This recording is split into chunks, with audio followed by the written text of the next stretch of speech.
You're listening to the Doctor Is In podcast, brought to you by MartinClinic.com. During the episode, the doctors share a lot of information. As awesome as the info may be, it is not intended to diagnose, cure, treat, or prevent any disease. It's strictly for informational purposes.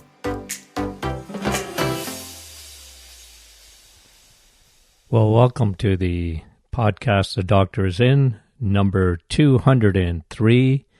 And today we're going to talk about the thyroid. Now, if you go back to episode 175, we talked about why it is so difficult to diagnose thyroid conditions. The blood tests today are very, very unreliable, and a sluggish thyroid or Hashimoto's, or, you just have no idea how many, and I mean it, literally thousands of patients over the years who have been misdiagnosed with a thyroid that wasn't working properly. And because it's not necessarily diseased, it is not easy to diagnose. And again, like I said, if you're waiting for blood tests like, a routine TSH test that check the thyroid, they don't do a good job on checking the thyroid unless you do a full panel of thyroid testing. Well, guess what? A lot of people just fall through the cracks, especially women.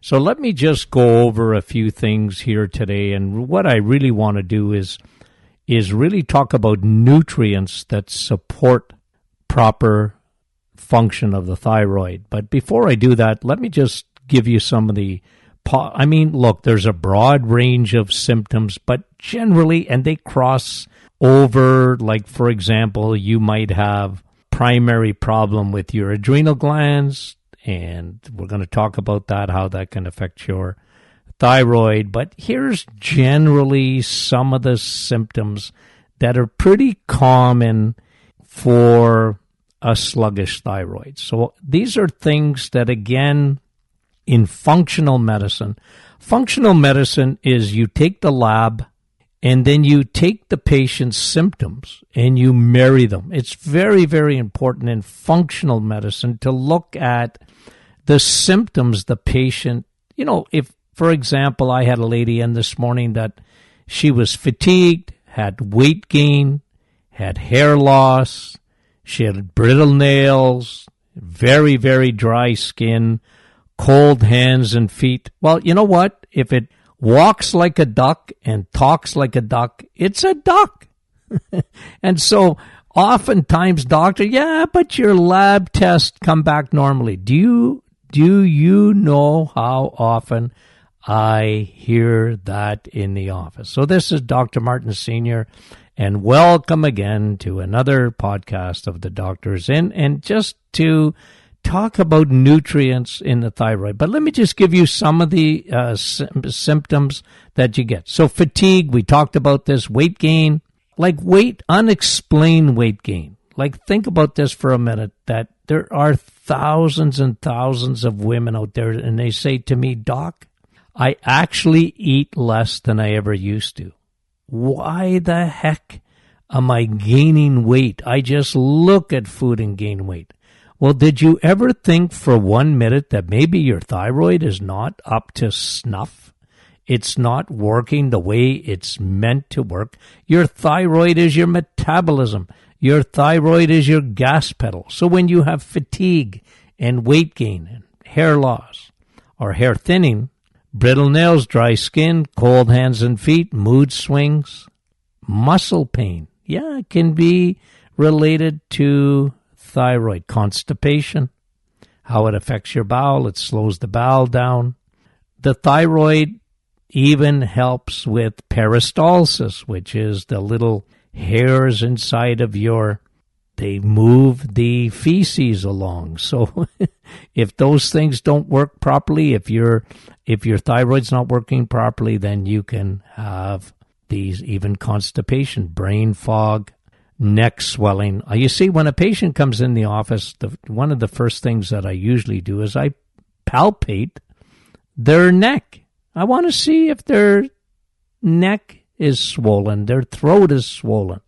And oftentimes they'll get voice changes. They'll tell me, that hey, I got a deeper voice than I had, I used to have, and you have neck swelling, and they feel it, and yet so oftentimes their doctor will not even put their hands on them just to see if the neck is swollen, and unexplained itching with no visible rash. These are all things that can be possibly the side effects of what we call a sluggish thyroid. So what I want to do today, and I'll talk to you about some of the things that go wrong in the thyroid, how the thyroid is not independent.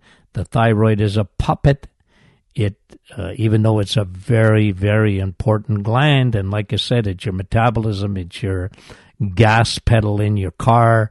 If you can't go to the floor, and you're never going to really feel at the top of your game, and these are all things that we see in the office very, very frequently. One of the things that we like to do in the office is to do an iodine skin test, just where we watch iodine. You just put it on your skin and watch how fast your body absorbs iodine. And, a lot of women, they just drink up iodine. Why? Because iodine, your thyroid does not operate without iodine. So this is one of the nutrients that is missing.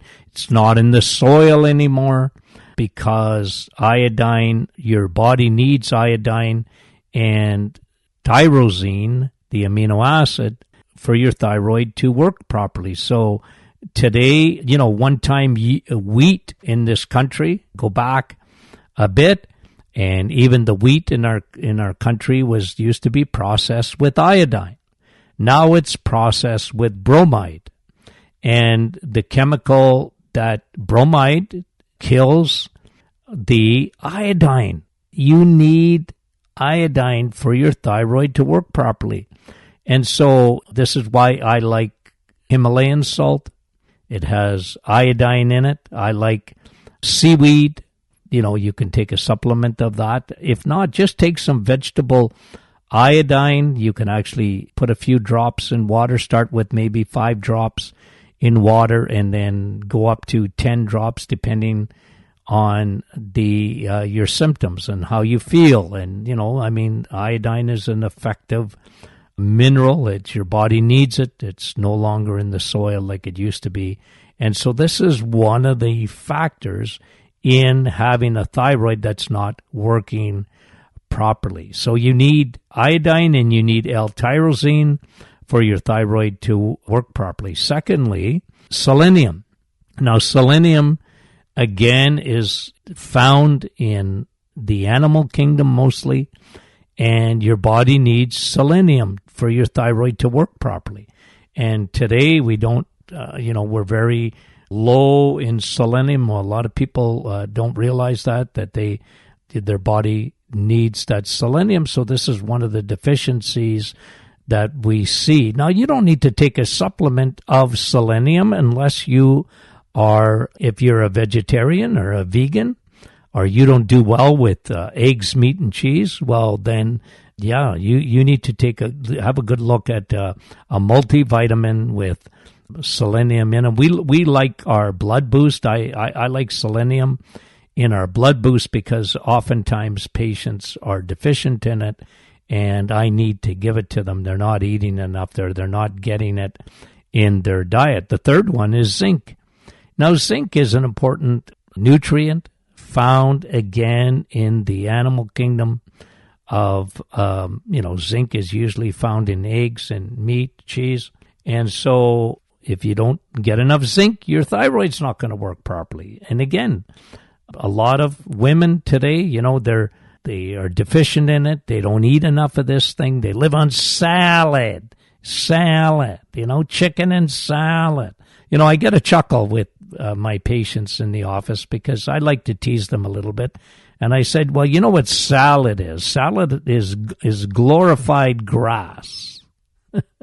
That's all it is. Like, it's glorified grass. And I said, cows love eating grass, but they got 4 stomachs. You only have 1. So why do you like salad so much? And I like to tease them because even my wife loves salad. And I go, you know what? You're not a rabbit. Why do you like that stuff so much? But there's no zinc in that, and there's no selenium in salad, and there's no iodine in salad. So I like to tease them. And the other one is iron. And iron is a nutrient that you need to get your ferritin levels up. And ferritin is a protein that binds to iron. Your thyroid won't work properly without getting enough iron. And where you find iron, again, is especially in the red meat kingdom, because iron, you need the heme iron, Heme. I like it to call it hemi iron, and Tony Jr. likes to call it heme iron, but whatever it is, it's iron, and your body needs that to get, because oftentimes when you look at your iron levels, the doctor will say, well, yeah, your iron levels are pretty good, but you know what? You're pale and your thyroid's not working properly. And I often like to look at the ferritin levels. What is your ferritin levels? And because that can give you even a better indicator. So I got a high level of suspicion when a patient comes in with their thyroid is low and their thyroid's not working properly. I have a high level of suspicion that they are low in iron, and they're low in the fifth nutrient that I wanted to. So iodine, selenium, zinc, iron, and fifthly, B12. Especially with those that have an autoimmune like Hashimoto's. What are they saying now? Somewhere around 20%. It's craziness of women have trouble with Hashimoto's, which is an autoimmune disorder which can lead to what's very, very common in Hashimoto's is a condition called pernicious anemia, where antibodies against, what do they call them, parietal cells, I don't know. I often have trouble with pronunciation because I'm just a simple guy. So, sometimes in medicine they say parietal cells, and I don't know, are they parietal or parietal? I don't care. All I know is these cells with Hashimoto's, oftentimes they secrete, parietal cells secrete your intrinsic factor. So what does that mean? Which it helps to absorb your B12. And a lot of people have a lack of intrinsic factor because antibodies that are produced with Hashimoto's go against your parietal cells, which secrete the intrinsic factor, and therefore you're not getting enough B12. And you can understand that. Again, why I'm so suspicious, because if you look at the symptoms that I talked to you about at the top of this program, like fatigue and weight gain and hair loss and brittle nails and dry skin and cold hands and feet, oftentimes these are signs of pernicious anemia. They're oftentimes the signs of low B12, even B12 with constipation and brain fog. And the other ones where you get numbness and tingling in your hands and feet, and even that your tongue feels swollen and whatever. These are often overlapping symptoms between low B12, but I'm suspicious low B12 and the thyroid, and they go together very much so. So these are the nutrients that are often missing, and it's very important for functional medicine doctors to look for these things. We're usually trained to look. We want to see if you're low in selenium, low in iodine, and low in zinc, and low in iron, and low in B12, because they often will be a factor, and your thyroid won't work properly without these nutrients. So you need both the plant kingdom and the animal kingdom. I know that there's a big push today to get people not to eat meat. I see it, and I'm against that. I want you to know that. I think you guys know me enough to know that if you are a vegetarian or a vegan, then you need to take supplements. You cannot get everything that you need for a healthy thyroid and whatever it just not found only in the plants. I'm not saying plants are not good for you. Of course they're good for you. I just teased you a little bit about grass. I mean glorified grass, which is salad. But you can't live on that. So don't fool yourself, okay? You can't live on that, and your thyroid will not do well on that because some of the nutrients that I talked to you about, including L-tyrosine, are found in the animal kingdom. It's not in the plant kingdom. Some of the things are in the plant kingdom. Of course, they're good for you, but you need to have both kingdoms. So let me talk to you about a couple of other things that, listen, and by the way, there's a very good teaching on our website. If you look we did a teaching, Tony Jr. and I, on the thyroid distress syndrome. Perhaps you remember that. We talked about this, and one of the things that we did talk about is iodine. And in order for your thyroid to work properly, you need iodine. But let me talk to you about a couple of other things that are factors with the thyroid gland. And these are some of the things that you should consider because, first of all, one of the active forms that, okay, so what happens? Your hypothalamus, it secretes a hormone that's sent to your pituitary. Your pituitary tells your thyroid to produce thyroid-stimulating hormone. And when you do that, your thyroid-stimulating hormone secretes T5, T4, T3, T2, and T1, and calcitonin. But the most active form of your thyroid is the one that your thyroid needs, and it's listen, this is so sensitive, you have no idea. And we did a teaching on this, that in a full year, your active form of T3, okay, which is the form of the thyroid hormone that you need the most, it's T3.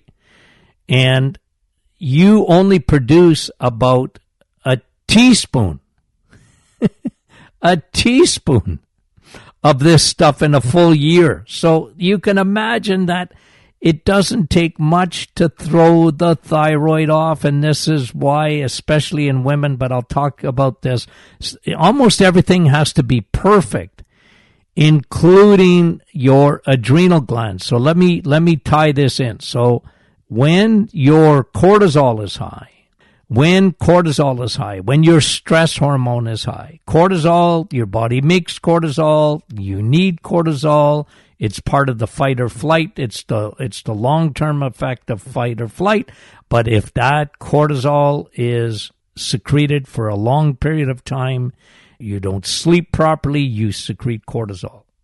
If you're stressed, you secrete cortisol. If your cortisol is high, you don't even sleep properly, so you get that vicious cycle. You're not sleeping. This can affect your thyroid gland. It stops the conversion of T4 to T3. And remember, T3 is the active form of your thyroid that it needs for it to work at its optimal level. And very few doctors ever check to see how much T3 you're making. This is why you need a full panel. And anyways, it's why women, especially with thyroid, they don't feel good, they're gaining weight, their hair's not the same, and all this and that fatigue sets in and their body changes, and wow, they don't feel good.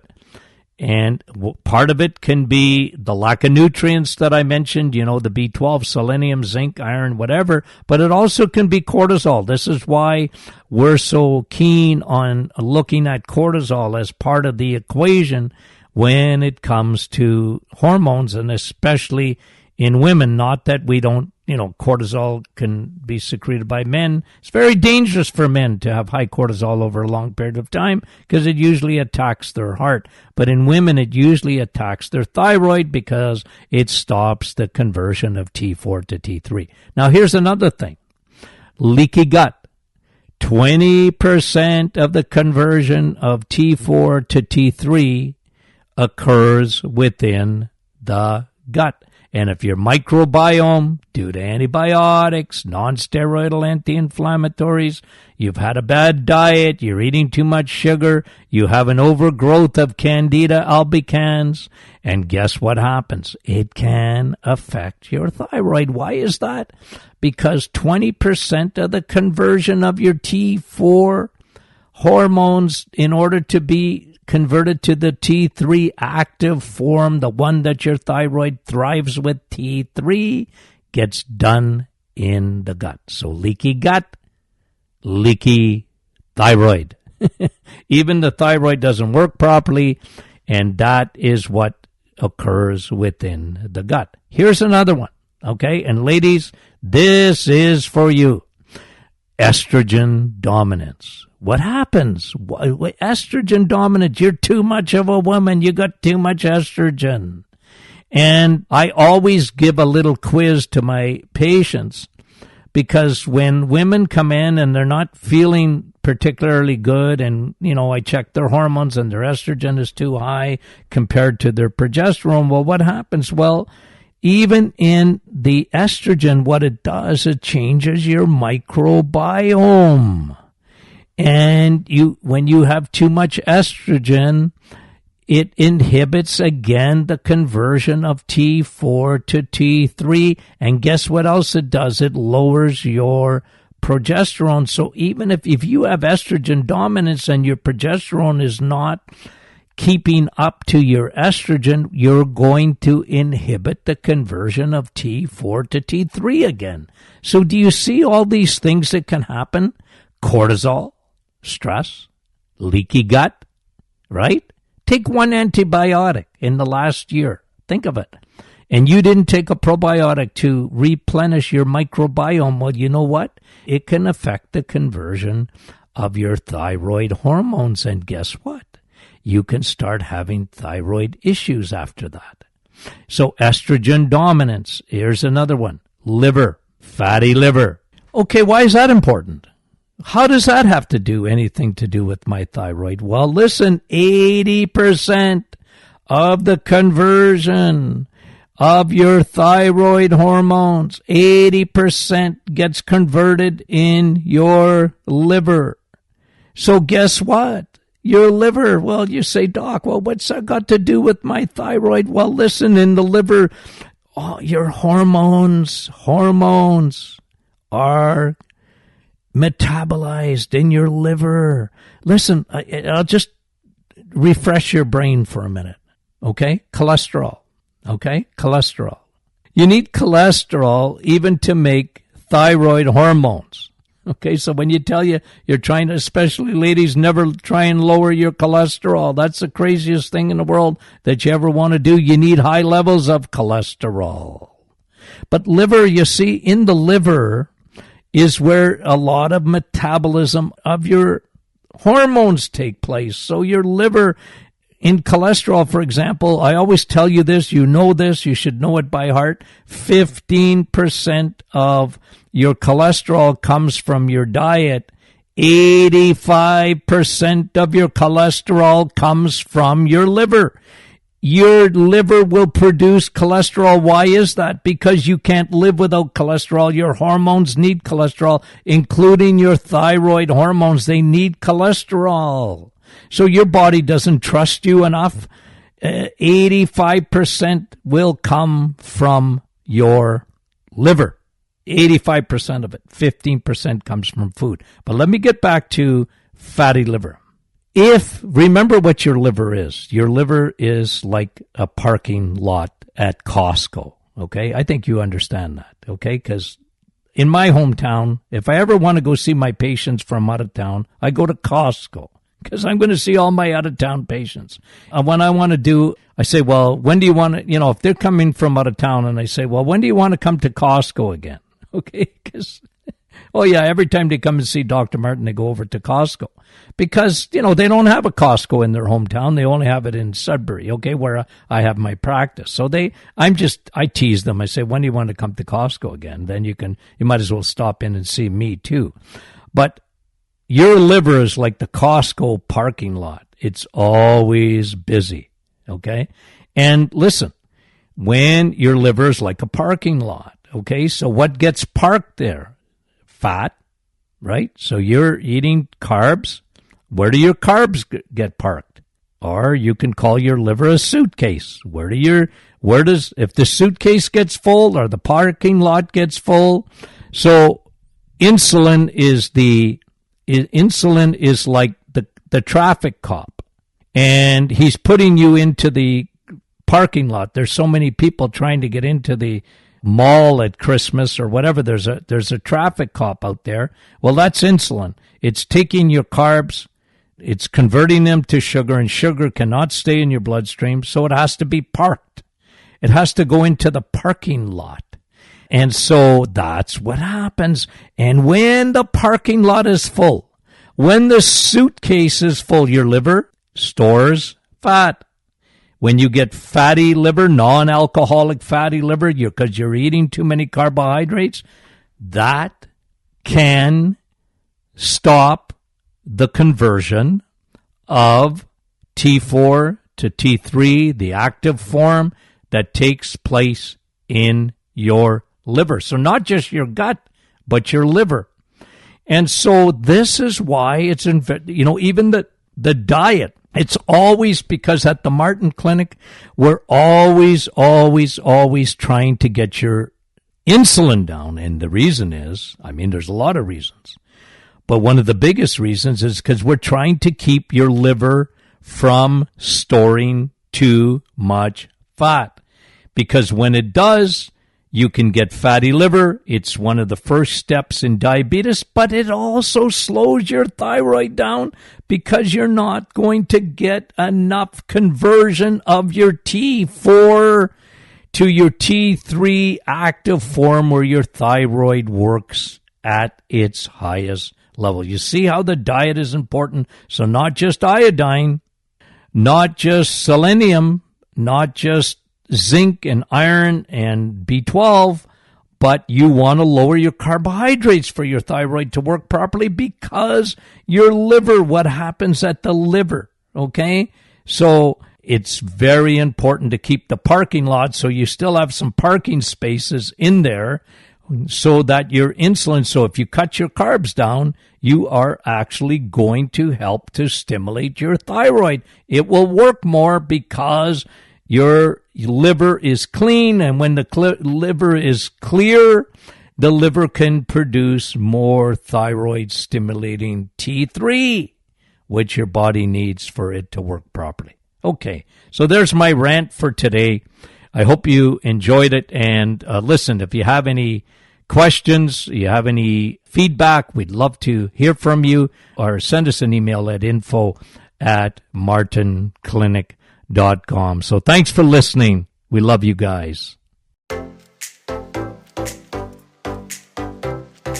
You've reached the end of another Doctor is In podcast with your hosts, Dr. Martin Jr. and Sr. Be sure to catch our next episode, and thanks for listening.